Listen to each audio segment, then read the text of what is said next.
Hello, everyone. This is Margaret Manning with 60 and Me. This is the place where women over 60 come to be inspired. And my guest tonight is Judith Boyd. Judith has a fabulous blog. It's called The Style Crone. And what I love about her is her attitude to aging and her support of women in our culture, that we become more visible, more appreciated, and and just taken more seriously. I love your work, Judith. It's so great to have you here. Thank you. I love your work as well, Margaret, because we're both contributing, I think, with the same goal. I think we are, and I believe that is to make women over 60 feel that they have a value in society and that they Right. can express themselves with their clothing and with beauty, Right. and you do this so well. Look at you. Oh, You got thank scarves you. behind you. You look That's my gorgeous. scarf installation. I have to have a place for my scarves to live. And the scarf installation is not only a place for my scarves to be, but it's also a piece of art. It's like an installation in my Yes. guest room. It's beautiful. So Well, you look thank gorgeous, you. and I'm so glad that you're Thank here. you. So, I wanted to talk to you about a few things related to fashion. Uh-huh. We had a lot of conversations in the 60 and Me community about breaking rules with fashion once you get to be Hmm. 60 plus. And, the dialogue goes something like, I've been following rules all my life, and why should I, start following them now? I'll dress as I want to, I'll be comfortable. And I just wanted to tell you a story because I think it's kind of interesting. We did a fashion a shoot in Milan this year.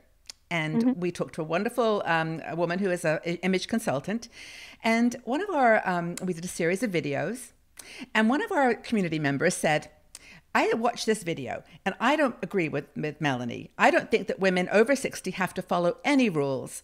Why don't you go? And she said, why don't you go check out the Style Crone? And I thought, That's yes, right. I know, I know, Judith. I think I'll go look at your site with fresh eyes, Uh-huh. your Style Crone blog.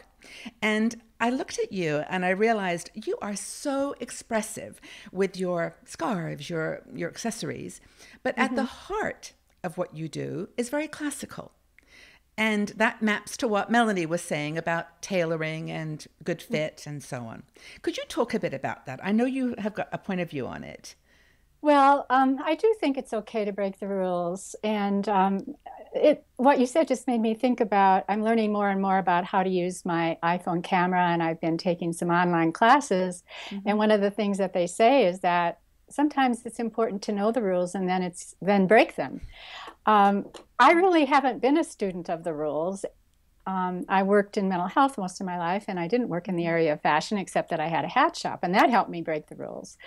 But what I find to be true for myself is that I like to have a very well-fitting background for which then to compose an ensemble, which I consider to be Right. art, that it's my art, putting together an outfit.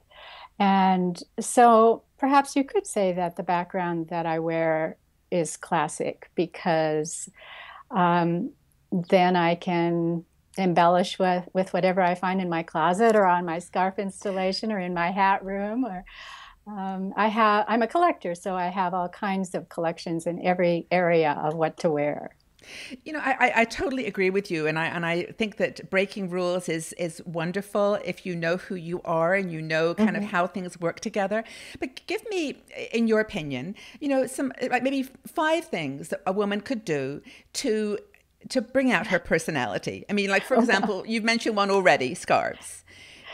Tell me what else you think she could go into her closet and pick that could take Oh, a look like you've got today, black, brown, beautiful it, streamlined right. classic line. How would you make it sparkle? How would you break the rules? Well, I would add accessories. Of course, I always add a hat. I always wear Right? a hat. And I also want to say that the other bloggers that I know that I so admire and adore are breaking the rules all the time. And I think that's fun. But for me, I always add a hat and I use scarves frequently.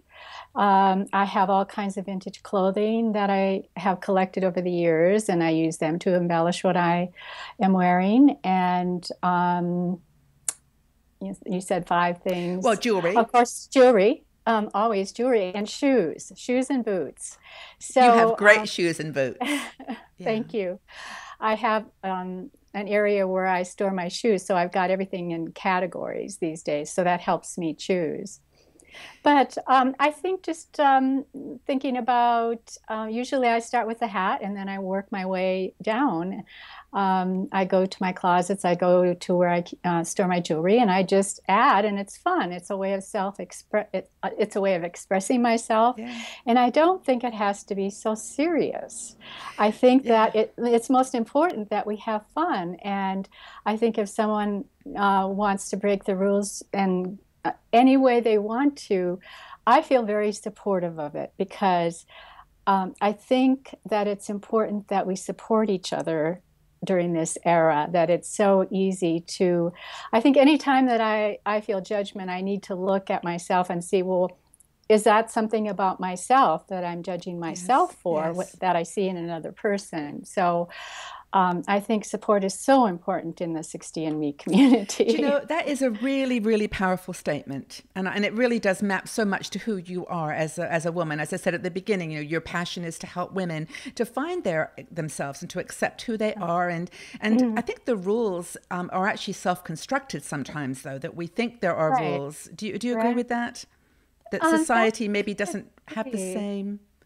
Yes, that there are sometimes rules that are applied to older women, Yeah. that we shouldn't wear skirts above our knees. I'm not talking about mini skirts, but I'm talking about the length of our skirts. I think that I know women over 50 who look as fabulous as any 20-year-old in a very, very short skirt, that are the bloggers that are out there. So Hmm. I think maybe dressing how we feel comfortable.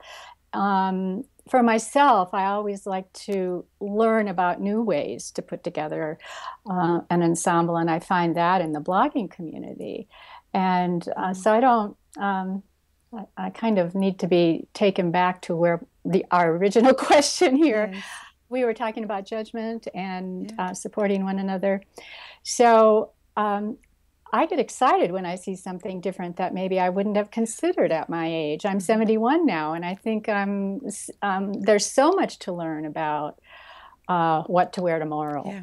No, Yeah. I think the point about judgment though is that a lot of women think that they're being judged when really they don't have to feel like they're being judged. I mean that Right, that we right, don't have to construct our own barriers, our right, own negative self-talk. right, We can actually be not even think of them as rules that we're breaking. That we're just being accepting of each other and accepting of who as individuals we are and being right, kind. right, and empathetic. Yeah. Empathy, I think, is the key in every relationship, Yeah. to kind of understand the other person. But I do have one question though about rules, and one thing that just in case there is a place that there are rules are a good thing. Uh-huh. Melanie and I talked a lot about body shapes. And Right. we talked about the fact, for example, that scarves are not Hmm. really good for most older women because our necks start to get shorter, and it just doesn't. It's not flattering. Some of these H&M scarves, that you wrap around 10 times, and then you've got this big thing. But body types, for example, if you're a pear shape or if you're very petite, Hmm. do you think that there are some guidelines about looking at your body shape and wearing clothes that accentuate and flatter your body Right. shape? Well, I think if someone wants to learn guidelines, I think that's a great idea. But I think, it's important that it come from each individual. I love to wear scarves that I wrap around a million times. So I'll continue to do You've that. got the right neck, though. Maybe I don't know. No, I think that that's very But, important, though. That I mean, that if right, we know that that we like the color or it makes us feel comfortable and feel right. good, that rules then really don't apply. Well, my rule is to look in the mirror, and if I enjoy what I see, then I walk out the door. So it's just kind of become an intuitive sense for me. And maybe someone from the outside would not appreciate it, but I think the most important is that I feel good in it and that I feel ready to greet the world, whatever the world might be that day, and to be open.